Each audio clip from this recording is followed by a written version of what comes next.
اے علم ہنر کا گہوارہ تاریخ کا وہ شہ پارہ ہے، ہر پھول یہاں ایک شعلہ ہے، ہر سرو یہاں مینارہ ہے۔ اے علم ہنر کا گہوارہ تاریخ کا وہ شہ پارہ ہے، ہر پھول یہاں ایک شعلہ ہے، ہر سرو یہاں مینارہ ہے۔ خود ساقی کوثر نے راکھی میں خانے کی بنیاد یہاں،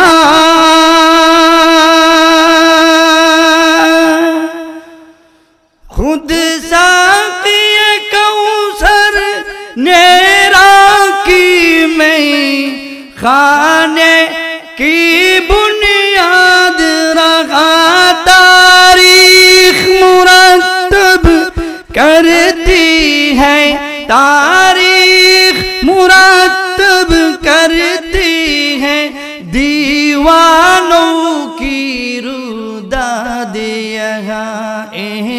علم ہنر کا گہوارہ تاریخ کا وہ شہ پارہ ہے، ہر پھول یہاں ایک شعلہ ہے، ہر سرو یہاں مینارہ ہے۔ جو وادی پارہ سے اٹھی گونجی ہے وہی تکبیر یہاں، جو وادی پارہ سے اٹھی گونجی ہے وہی تکبیر یہاں، اس کاخ فقیری کے آگے، اس کاخ فقیری کے آگے شاہوں کی محل جھک جاتی ہے۔ علم ہنر کا گہوارہ تاریخ کا وہ شہ پارہ ہے، ہر پھول یہاں ایک شعلہ ہے، ہر سرو یہاں مینارہ ہے۔ امداد رشید اشرف کا الزم عربا پہلے گا، امداد رشید اشرف کا الزم عربا پہلے گا، شجر طیب پیلا ہے، اے شجر طیب پیلا ہے، تا وسعت امکان پہلے گا۔ اے علم ہنر کا گہوارہ تاریخ کا وہ شہ پارہ ہے، ہر پھول یہاں ایک شعلہ ہے، ہر سرو یہاں مینارہ ہے۔ خورشید دین احمد کا عالم کے افق پر چمکے گا، خورشید دین احمد کا عالم کے افق پر چمکے गाए नूर हमेशा चमका है, ए नूर हमेशा चमका है, ये नूर बराबर चमकेगा। इल्म हुनर का गहवारा तारीख का वो शहपारा है, हर फूल एक शोला है, हर सरवया मीनारा है। ভাইরাবার সাহাবীদের দিলের ভিতরে রাসূলের প্রেম বিন্দু পরিমাণ কম ছিল না। সাহাবায়ে কেরামের দিলের ভিতরে রাসূলের প্রতি এত ভালোবাসা ছিল, এত ভালোবাসা। আমার রাসূল এই দুনিয়াতে আসার পরে মুমিনের জন্য রহমত, কাফের বেঈমানদের জন্য রহমত। আমার নবী দুনিয়াতে আমরা যারা আছি আমাদের সকলেরই নবী, কিয়ামত পর্যন্ত যারা আসবে সকলেরই নবী।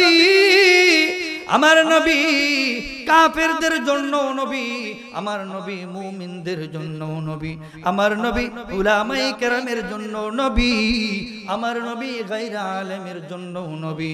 ও ভাইরা আমার, একটা কথা ভালো করে জেনে রাখুন, আমার নবী সকলের জন্য রহমত। একটা কথা আমি উদাহরণ দিলে বুঝতে পারবেন।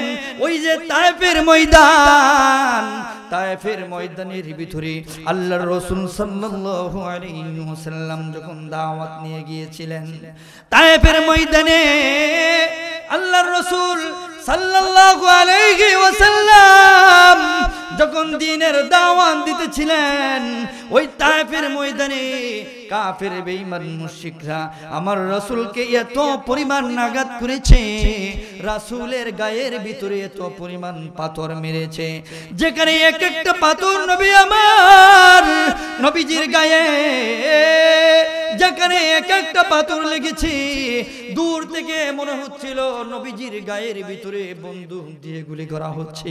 এক একটা পাথর বন্দুকের গুলির মতো, সুন্দর চেহারার ভিতরে পুরো বডির ভিতরে বন্দুকের গুলির মতো এক একটা পাথর লেগেছিল। একটা পাথর ছুটে দিকে সাহাবায়ে কেরামের বর্ণনা, এক একটা পাথর যখন ছুটানো হলো নবীর গায়ে থেকে এত পরিমাণ রক্তের স্রোত বেশে লাগলো, রক্তের স্রোত এত পরিমাণ বেড়ে গেল, নবীর গায়ে থেকে টপ টপ করে রক্ত পড়তেছে। রক্ত পড়তে পড়তে পায়ের জুতা আর পা একসাথে জমাট হয়ে গেছে। আল্লাহর রাসূল সাল্লাল্লাহু আলাইহি ওয়াসাল্লাম এত পরিমাণ রক্ত তায়েফের ময়দানে যে নবীজির গায়ে থেকে ঝরছিল, 63 বছরের জিন্দেগিতে এত পরিমাণ রক্ত ঝরে নাই। আপনার আমার নবী, কুল কায়েনাতের নবী, বিশ্ব নবী রাহমাতুল লিল আলামিন, এরকম ভাবে শরীর থেকে পুরো রক্ত পড়তে পড়তে যখন শরীরটা নিস্তেজ হয়ে গেল, জমিনে পড়ে গেছেন।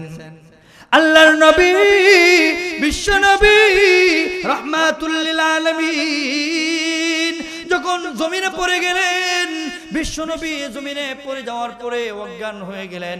কিছুক্ষণ পর যখন আবার জ্ঞান ফিরে আসলো, আবার নবী যখন হাঁটতে লাগলেন, কাফের বেঈমানরা এরকম ভাবে আবার মারতে শুরু করছে।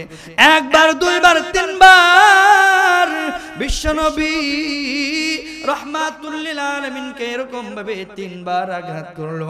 আঘাত করতে করতে নবী আমার শরীরটা যখন একবারে অক্লান্ত হয়ে গেল, নিস্তেজ হয়ে গেছে, একটা পাহাড়ের পাদদেশে নবী আমার পিঠ লাগিয়ে হেলান দিয়ে বসে, নবী আমার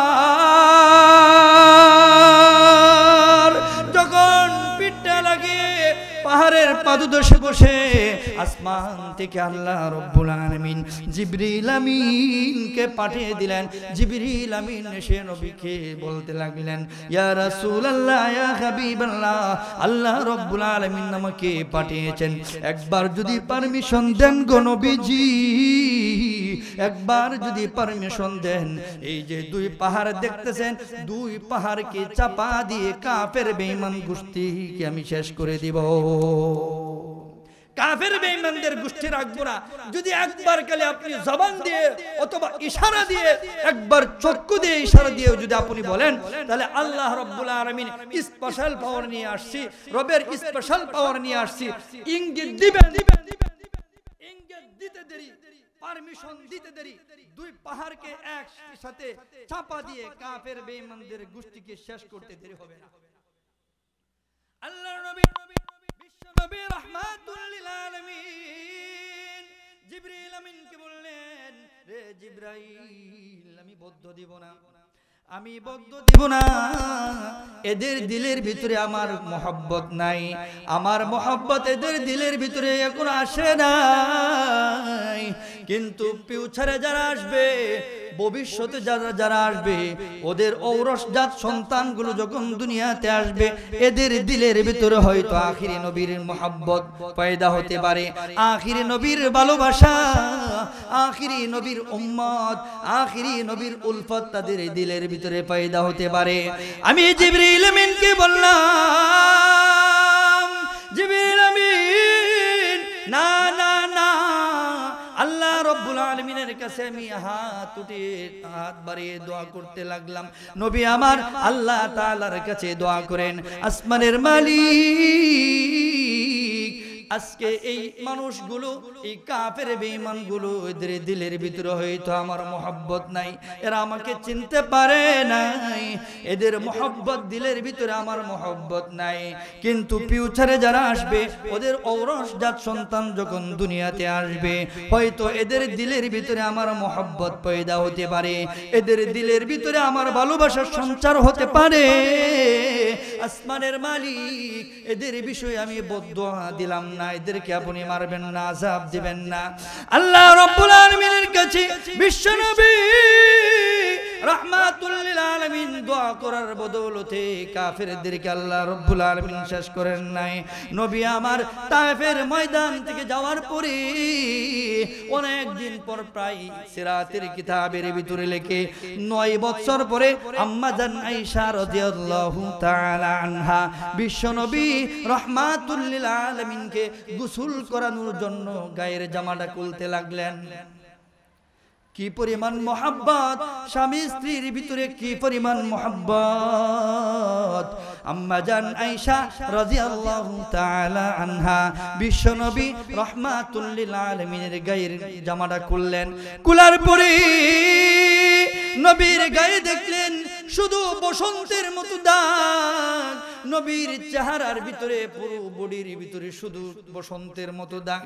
আম্মা জান আয়েশা রাদিয়াল্লাহু তাআলা আনহা বলেন, ওগো নবীজি, আপনার গায়ে এই এত পরিমাণ কিসের দাগ? আপনার কি কোনো সময় ফক্স হয়েছিল কিনা? আপনার কি কোনো সময় বসন্ত রোগ দেখা দিয়েছিল কিনা? এই কথা বলার সঙ্গে সঙ্গে বিশ্বনবী রাহমাতুল লিল আলামিনের বাক রুদ্ধ হয়ে গেছেন, জবান বন্ধ হয়ে গেছে, শুধু চোখ দিয়ে অঝুর মতো পানি ঝরতেছে, টপ টপ করে জমিনে পানি পড়তেছে।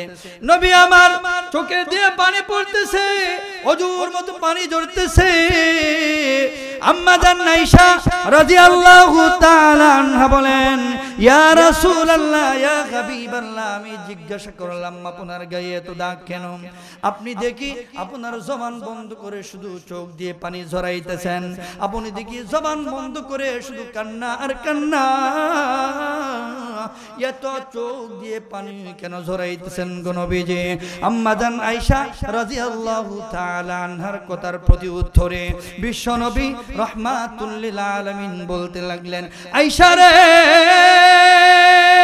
কি বলবো, 9 বছর আগের তায়েফের ময়দানের ঘটনা, তায়েফের ময়দানের ইতিহাস তুমি যখন বললাই আপনার গায়ে এত কিসের জখম, বলার সঙ্গে সঙ্গে কোন জায়গায় কাফের বেঈমানরা আমাকে পাথর দিয়ে আক্রমণ করেছিল, কোন জায়গায় আমাকে আহত করেছিল, সব স্মৃতিগুলো আয়নার মতো বিশ্বনবী রাহমাতুল লিল আলামিনের চোখের সামনে ভেসে গেছে। এরপরে আমি কাফের বেঈমানদের জন্য আমি বদদোয়া করি নাই, কাফের বেঈমানদের জন্য আমি বদ্ধ করি নাই। আল্লাহর নবী বিশ্ব নবী রাহমাতুল লিল আলামিন, সকল পৃথিবীর যত মানুষ আছে সকল মানুষের জন্য রহমত। আল্লাহর নবী বিশ্ব নবী রাহমাতুল লিল আলামিন যেই দিকে হাঁটতেন সেই দিকে শুধু রহমত আর রহমত। দেখা গেছে পুরো আরব ভূখণ্ডে যেই গাছের ভিতরে ফল দেয় না, বিশ্ব নবী রাহমাতুল লিল আলামিন সেই গাছের দিকে একবার যদি মায়ার নজরে তাকিয়ে দেখছেন, সাথে সাথে গাছের ভিতরে ফল এসে গেছে। বলেন সুবহানাল্লাহ। তায়েফের ময়দানে মরু প্রান্তরে বিশ্ব নবী রাহমাতুল লিল আলামিন দেখতে পেলেন বড় বড় উষ্টি, বড় বড় দুম্বা, ছাগল বেড়াই, এগুলোর উলান শুকিয়ে আছে। বিশ্ব নবী রাহমাতুল লিল আলামিন এগুলোর প্রতি যখন সুনজর দিয়েছেন, ভালোভাবে যখন দৃষ্টি দিয়েছেন, নবী আমার এই গবাদি পশুগুলোর উপর যখন হাত বুলিয়ে দিলেন, সিরাতের কিতাবে লেখে আল্লাহর নবী সাল্লাল্লাহু আলাইহি ওয়াসাল্লাম এই বরকতি হাত বুলানোর কারণে দেখা গেছে জূর্ণ শীর্ণ উলানগুলো দুধে পরিণত হয়ে গেছে। বলেন সুবহানাল্লাহ। কি বলবো ভাইরা আমার, বিশ্ব নবী রাহমাতুল লিল আলামিন সাহাবায়ে কেরাম নতুন ব্যবসা খুলছেন, আবু বকর ব্যবসা খুলছেন, ওমর ব্যবসা খুলছেন, উসমান আলী ব্যবসা খুলছেন। ব্যবসা খোলার পরে তারা দেখা যায় নবীকে না নিয়ে উদ্বোধন করে ফেলছেন ব্যবসা। আল্লাহর রাসূল সাল্লাল্লাহু আলাইহি ওয়াসাল্লামকে সেই ব্যবসাতে জড়িত করতে পারে নাই।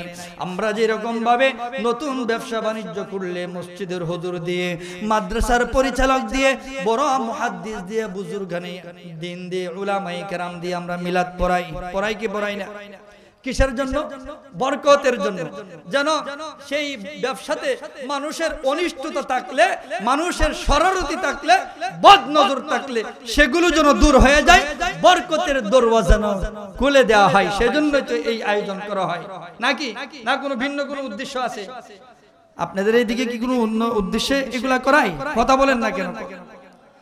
বিশ্ব নবী রাহমাতুল লিল আলামিন সাইয়্যিদুল মুরসালিন নবী আরবি মুহাম্মদ আরবি সাল্লাল্লাহু আলাইহি ওয়াসাল্লামকে সাহাবায়ে কেরাম ব্যবসা করেছেন, নবীকে নিয়ে যাইতে পারেন নাই, দোয়া করে দিতে পারেন নাই।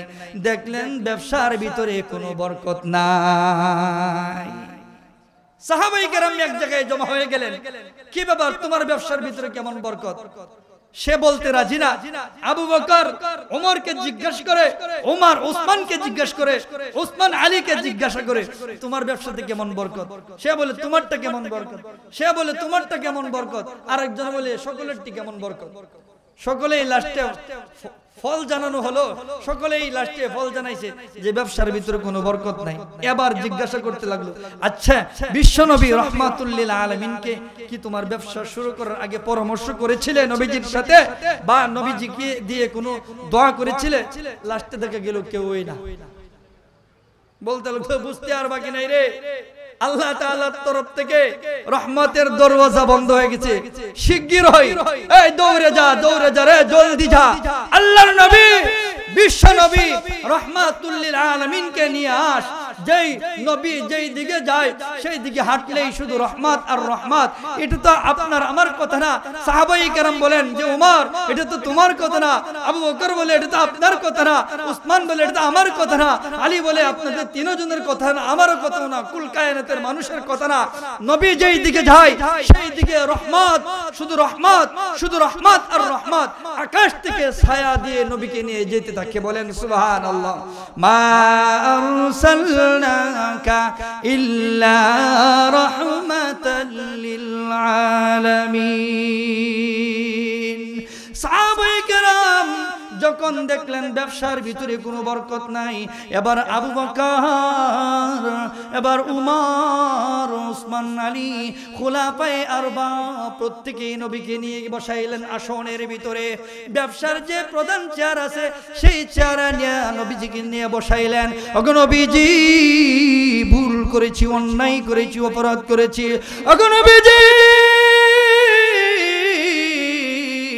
এবার আপনি আমাদের ব্যবসার জন্য একটু খায়রাকার দোয়া করেন, এবার একটু বরকতের দোয়া করেন গো নবীজি। এবার আপনি আমাদের জন্য দোয়া করেন। আপনার দোয়া ছাড়া যখন ব্যবসা খুলেছিলাম এই ব্যবসার ভিতরে কোনো ধরনের বরকত নেই, কল্যাণ নাই। ও গো নবীজি, এবার আপনাকে নিয়ে আসি, একটু বরকতের দোয়া করে যান। নবীজি হাত উড়ে দোয়া করার প্রয়োজন নেই। যখন ওই ঘরের ভিতরে ব্যবসার দোকানে গিয়ে চেয়ারের ভিতরে বসলেন, সাথে সাথে আল্লাহ রাব্বুল আলামিনের তরফ থেকে ওই দোকানের ভিতরে রহমতের দরওয়াজা আল্লাহ রাব্বুল আলামিন খুলে দিয়েছেন। সুবহানাল্লাহ, না আরো জোরে বলেন সুবহানাল্লাহ, সুবহানাল্লাহ। ভাইরা আমার, আল্লাহর নবী বিশ্ব নবী রাহমাতুল লিল আলামিন কে সাহাবায়ে কেরাম কি পরিমাণ ভালোবাসতেন। ভাইরা আমার, কি দৃষ্টান্ত দিব, এত পরিমাণ ভালোবাসা। ওমর রাদিয়াল্লাহু তাআলা আনহু আল্লাহর রাসূল সাল্লাল্লাহু আলাইহি ওয়াসাল্লামের দরবারে এসে বলতেছেন, ওগো নবীজি, আমি আপনাকে নিজের ধন সম্পদ, সন্তান সন্ততি, পরিবারের সকলের চেয়েও ভালোবাসি। আল্লাহর নবী বিশ্ব নবী রাহমাতুল লিল আলামিন বলতে লাগলেন, ওমর রে, এখন পর্যন্ত তুমি আমাকে পরিপূর্ণ ভালোবাসতে পারো নাই। রে ওমর, যতক্ষণ পর্যন্ত তুমি আমাকে তোমার নিজের নফসের চেয়ে ভালো না বাসবা, যতক্ষণ পর্যন্ত তোমার দিলের চেয়ে বিশ্ব নবী রাহমাতুল লিল আলামিনকে বেশি ভালো না বাসবাই, ততক্ষণ পর্যন্ত তুমি উমর পরিপূর্ণ নবীজির উম্মত হতে পারবা না। সুবহানাল্লাহ। উমরকে এই কথা বললেন, যে উমরের প্রসঙ্গে আল্লাহ রাব্বুল আলামিন পবিত্র কোরআনুল কারীমে 21 জায়গায় আয়াত নাযিল করেছেন। কত জায়গায়? 21 জায়গায় আয়াত নাযিল করেছেন। উমর রাদিয়াল্লাহু তাআলা আনহুর রায় অনুযায়ী, ওনার সিদ্ধান্ত অনুযায়ী কোরআনে কারীমে 21 জায়গায় আয়াত নাযিল করেছেন। সেই উমরকে বলেন, বিশ্বনবী রাহমাতুল লিল আলামিন বলেন, উমর রে, ততক্ষণ পর্যন্ত তুমি আমার পরিপূর্ণ মুমিন হতে পারবা না, ততক্ষণ পর্যন্ত পিয়ারা সাহাবী হতে পারবা না, যতক্ষণ পর্যন্ত ওমর তোমার দিলের ভিতরে যে নফস আছে এই নফসের চেয়ে বেশি পরিমাণ আমাকে ভালো না বাসবে, ততক্ষণ পর্যন্ত ওমর তোমার ভালোবাসা ফায়দা হবে না। ভাইরা আমার, কি বলবো সাহাবায়ে কেরামের ভালোবাসা। সাহাবায়ে কেরাম কি পরিমাণ রাসূলকে ভালোবাসতেন, আর আমাদের ভালোবাসার নজরিয়াটা কেমন। আবু বকর সিদ্দিক রাদিয়াল্লাহু তাআলা আনহু, আবু বকর সিদ্দিক রাদিয়াল্লাহু তাআলা আনহু, কি বলবো ভাই, আবু বকর রাদিয়াল্লাহু তাআলা আনহুর হিজরতের রাতের আমল যদি এক পাল্লায় রাখা হয়, আর ওমরের গোটা জিন্দেগীর আমল যদি এক পাল্লায় রাখা হয়, আল্লাহর রাসূল বলেন হিজরতের রাতের এক রাতের আমল ওমরের পুরো জিন্দেগীর আমলের চেয়ে হিজরতের রাতের আমল ভারী হয়ে যাবে। বলেন সুবহানাল্লাহ। ভাইরা আমার, আম্মা জান আয়েশা রাদিয়াল্লাহু তাআলা আনহা আল্লাহর রাসূলকে প্রশ্ন করেছিলেন, ওগো নবীজি, আপনার কাছে কোন সাহাবীর আমল সবচেয়ে প্রিয়, আপনার কাছে কোন সাহাবীর আমল সবচেয়ে দামি, কোন সাহাবীর আমলটা আপনার কাছে পছন্দনীয়, কোন সাহাবীর আমল আপনার কাছে গ্রহণযোগ্য। আল্লাহর রাসূল সাল্লাল্লাহু আলাইহি ওয়াসাল্লাম বললেন, এই কথা বলার পরে বলেন, ওমর রাদিয়াল্লাহু তাআলা আনহুর আমল আমার কাছে বেশি দামি। মনে মনে আয়েশা রাদিয়াল্লাহু তাআলা আনহা মনে মনে ভাবছিলেন ওনার বাবার কথা বলবেন, কারণ হিজরতের সাথী তো আবু বকর রাদিয়াল্লাহু তাআলা আনহু। কথা বুঝতেছেন নি? বুঝতেছেন? আবু বকর ওনার মনের ভিতরে এই আশা ছিল, আমার স্বামী যদি আমার বাবার কথা যদি বলে যে তোমার বাবা আমার শ্বশুর আমল, তার আমার শ্বশুরের আমল সবচেয়ে বেশি দামি, অথবা আবু বকর রাদিয়াল্লাহু তাআলা আনহুর আমল আমার কাছে বেশি দামি, আর হাসরের ময়দানে এই আমলটা বেশি দামি হয়ে যাবে। এই কথাটা শুনলে মনের ভিতরে একটা খুশি লাগবে। বাবার কথা প্রশংসা, বাবার প্রশংসা মেয়ে শুনলে খুশি হয় না বেজার হয়? খুশি হয়। যেই বললেন যে আমার কাছে উমরের আমলটা বেশি দামি, আম্মা জান আয়েশা রাদিয়াল্লাহু তাআলা আনহার চেহারাটা একটু মলিন হয়ে গেছে। ছোট মানুষ, বয়সে কম, সাথে সাথে প্রশ্ন করে বসছে রাসূলকে, ইয়া রাসূলুল্লাহ, তাহলে উমরের আমল যদি বেশি দামি হয়, হিজরতের রাতের সাথী কি হয়েছিল? হিজরতের রাতের সাথী কে ছিল? যে হিজরতের রাতের সাথী তো আপনার বাবাই হয়েছিল। সবচেয়ে বেশি আপনার কাছে কে ছিল বিপদে? হ্যাঁ, আপনার সব সময় সর্বদা হামেশা আপনার পাশে যিনি ছিলেন ওই সাহাবীর নাম কি? আবু বকর। তাহলে উমরের আমল কিভাবে বেশি দামি? আল্লাহর রাসূল বুঝাইলেন যে শোনো আয়েশা, উমরের আমল দামি হলো উমরের সিদ্ধান্ত অনুযায়ী কোরআনে কারিমে আল্লাহ রাব্বুল আলামিন 21 জায়গায় আয়াত নাযিল করেছেন। কোন সাহাবীর সিদ্ধান্ত অনুযায়ী কোরআনে কি করেন নাই? আয়াত নাযিল করেন নাই। উমরের সিদ্ধান্ত অনুযায়ী মহান রব্বে কাবা কোরআনে কারিমে 21 জায়গায় আয়াত নাযিল করেছেন। অবশ্যই অবশ্যই উমরের প্রতি আল্লাহ তাআলা কি আছেন? খুশি আছেন। আমার মনে হয় উমরের আমলটাই সবচেয়ে বেশি দামি। এই কথা বলার পরে আম্মা জান আয়েশা রাদিয়াল্লাহু তাআলা কান্না শুরু করছেন, ইয়া রাসূলুল্লাহ, ইয়া হাবিবাল্লাহ, ওগো আল্লাহর নবী,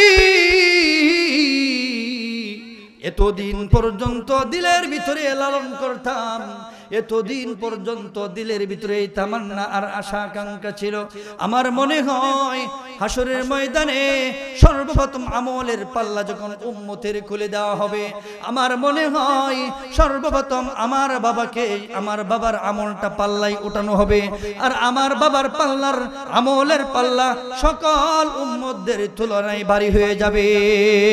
ওগো নবীজি, আমার বাবার আমল তাহলে কি হবে হাসরের ময়দানে?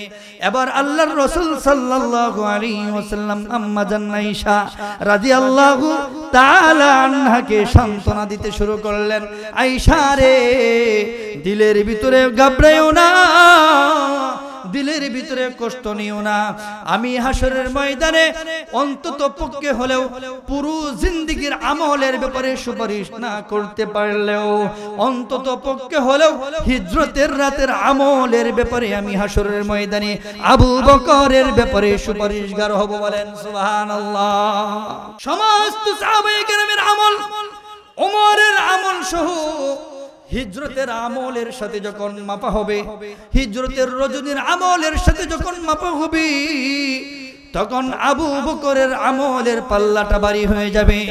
আর হিজরতের রজনীর আমল যদি ভারী হয়ে যায়, হিজরতের রজনীর আমলের পাল্লাটা যদি ভারী হয়ে যায়, এতটুকু আমল হাসরের ময়দানে আবু বকরের জন্য নাজাতের উসিলা হয়ে যাবে। বলেন সুবহানাল্লাহ। মায়েরা আমার, সাহাবায়ে কেরাম রিদওয়ানুল্লাহি তাআলা আলাইহিম আজমাইন কি পরিমাণ রাসূলকে ভালোবাসতো, আরে কি বলবো।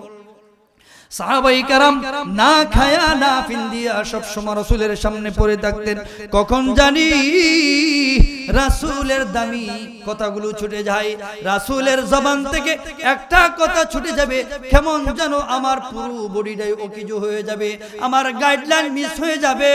এই জন্য খাবার দাবার ঘুম সব কিছু আরাম মায়া হারাম করে দিয়ে বিশ্বনবী রাহমাতুল লিল আলামিনের কাছে সাহাবায়ে কেরাম পড়ে থাকতেন, দরবারে পড়ে থাকতেন। হযরতে খুবাইব রাদিয়াল্লাহু তাআলা আনহু, ভাইরা আমার, পুরো সাহাবায়ে কেরামের এমন ঘটনা আছে, কি বলবো ঘটনা। শুধু খুবাইব রাদিয়াল্লাহু তাআলা আনহুর একটা ছোট্ট একটা নজরিয়া বলি, ছোট্ট একটি ঘটনা। খুবাইব রাদিয়াল্লাহু তাআলা আনহু রাসূলকে নিজের জানের চেয়েও বেশি ভালোবাসতেন, নিজের প্রাণের চেয়েও বেশি ভালোবাসতেন। খুবাইব রাদিয়াল্লাহু তাআলা আনহু নবীজিকে বেশি ভালোবাসার কারণে আল্লাহর রাসূল সাল্লাল্লাহু আলাইহি ওয়াসাল্লাম এক জায়গায় দাওয়াতের জন্য পাঠাইলেন।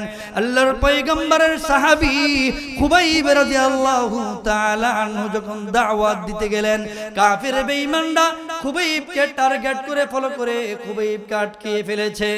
এবার কাফের বেঈমান মুশরিকরা খুবাইব রাদিয়াল্লাহু তাআলা আনহুকে বলে, রে খুবাইব, এবার আজকে এই ময়দান থেকে তোমার ছোটার কোনো সুযোগ নেই, যাওয়ার কোনো সুযোগ নেই, পলায়ন করার কোনো সুযোগ নেই। শুধু একটা সিস্টেম আছে, যদি পৃথিবীতে বেঁচে থাকতে চাও তাহলে একটা সিস্টেম আছে। কি সিস্টেম? সিস্টেম হলো আজকে তোমার এই জায়গায় তুমি যদি সাক্ষী দাও আমি নিজে কালিমা ছেড়ে দিব এবং আমি মুহাম্মাদের ধর্ম ছেড়ে দিব, মুহাম্মাদের ভালোবাসা আমি দিল থেকে ছেড়ে দিব। আর আজকের এই জায়গায় আমার পরিবর্তে মুহাম্মদকে নেন, মুহাম্মদকে কতল করেন।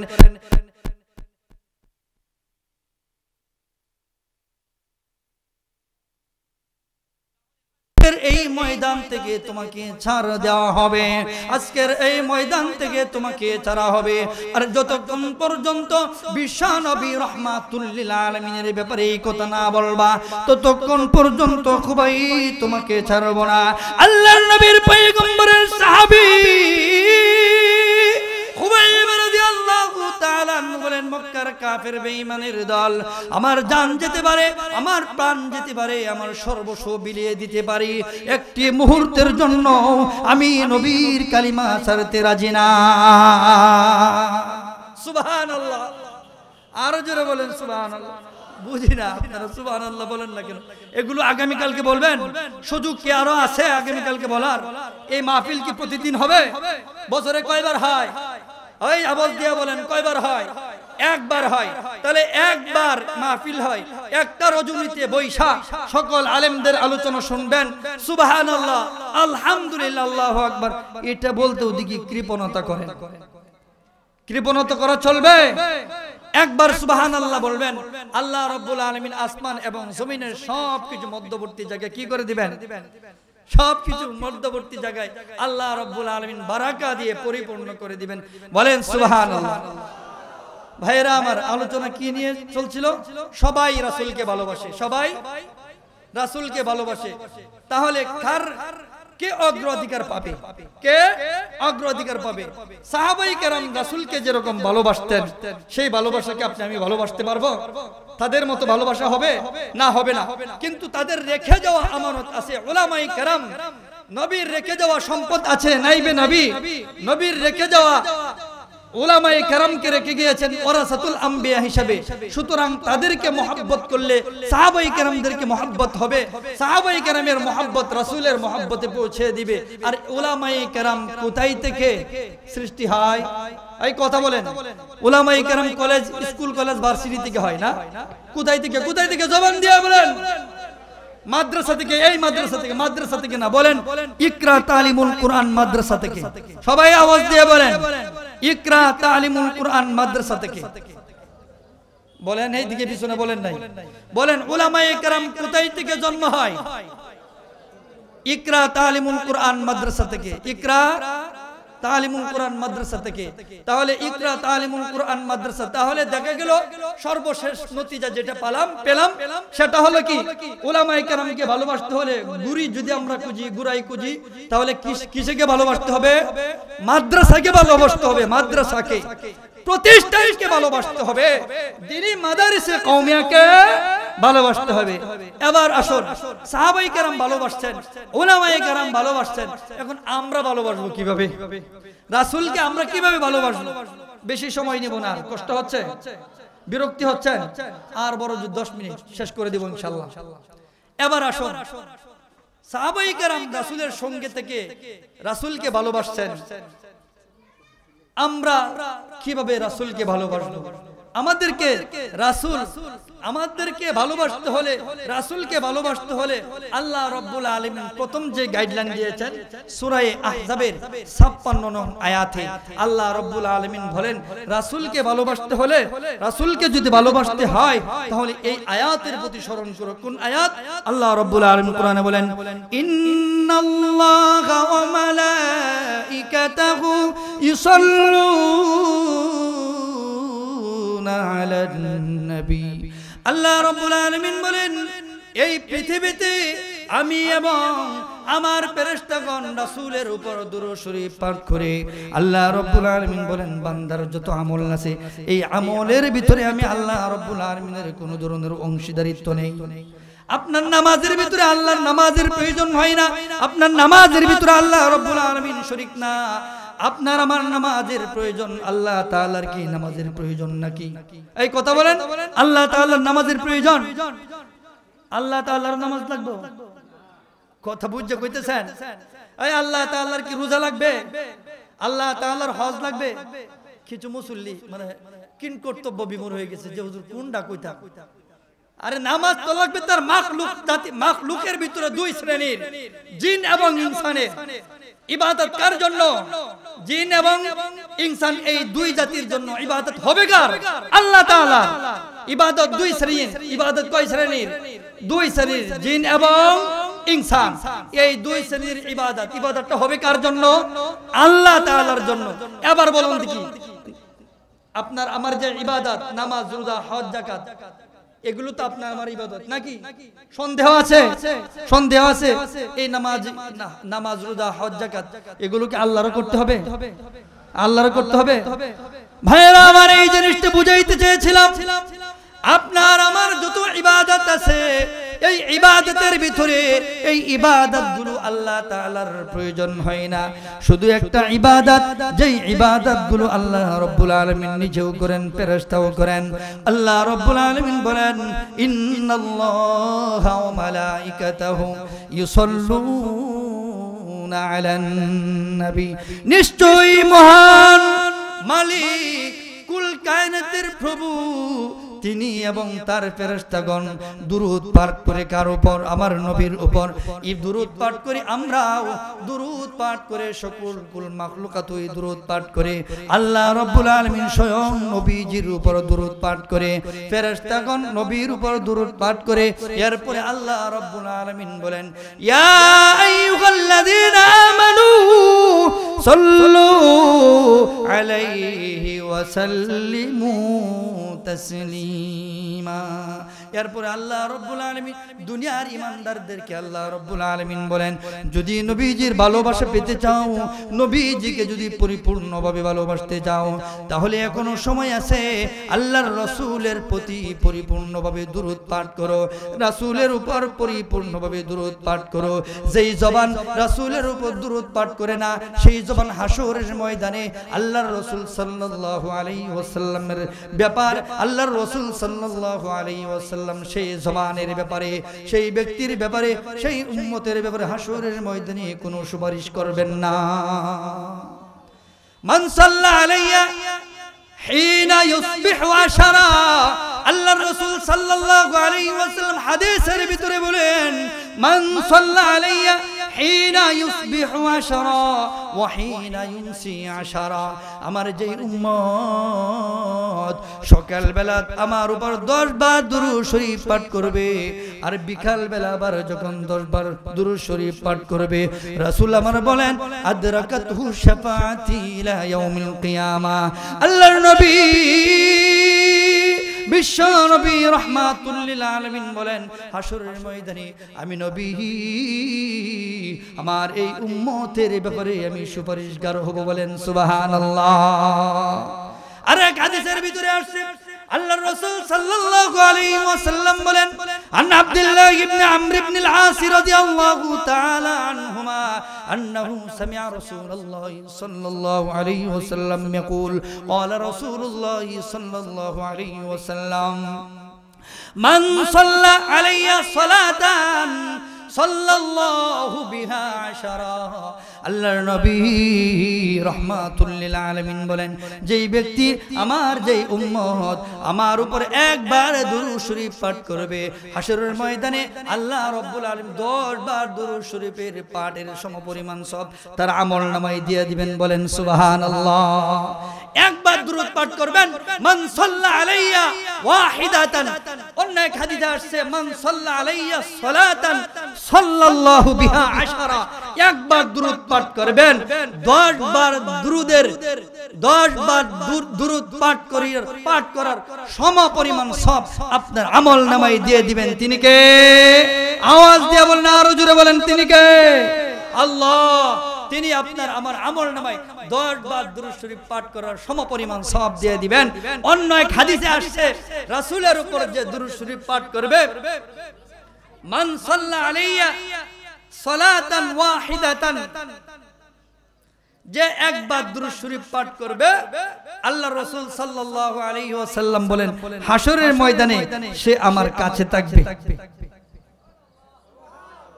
যে একবার দুরূদ পাঠ করবেন হাসরের ময়দানে রাসূল সাল্লাল্লাহু আলাইহি ওয়াসাল্লামকে কাছে পাবেন। দিল থেকে বলেন সুবহানাল্লাহ।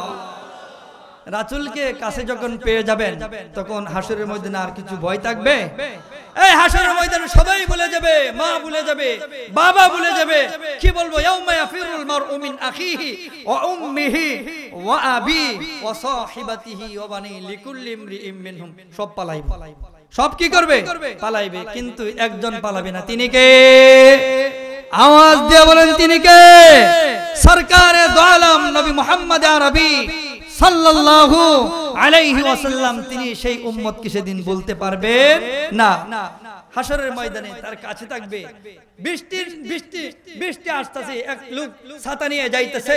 এখন আপনি চিন্তা করতেছেন, আহারে প্রচুর পরিমাণ মুষলধারে বৃষ্টি হচ্ছে, যদি ছাতার নিচে যদি আমাকে একটু জায়গা দিত তাহলে অন্ততপক্ষে কি করতো, আমার শরীরটা অন্ততপক্ষে বৃষ্টি থেকে বাঁচতো, আমি বৃষ্টি থেকে বাঁচতাম, আমার জামা কাপড় শুকনা থাকতো।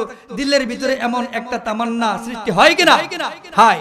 হাসরের ময়দানে যারা রাসূলের উপর দুরূদ শরীফ পাঠ করবে, রাসূল বলেন সে আমার রহমতের ছায়ার ভিতরে থাকবে। বলেন সুবহানাল্লাহ। আমার কাছে থাকবে। বলেন সুবহানাল্লাহ। এই জন্য ভাইরা আমার, আমাদের রাসূলকে ভালোবাসার দৃষ্টি নমুনা হলো কি?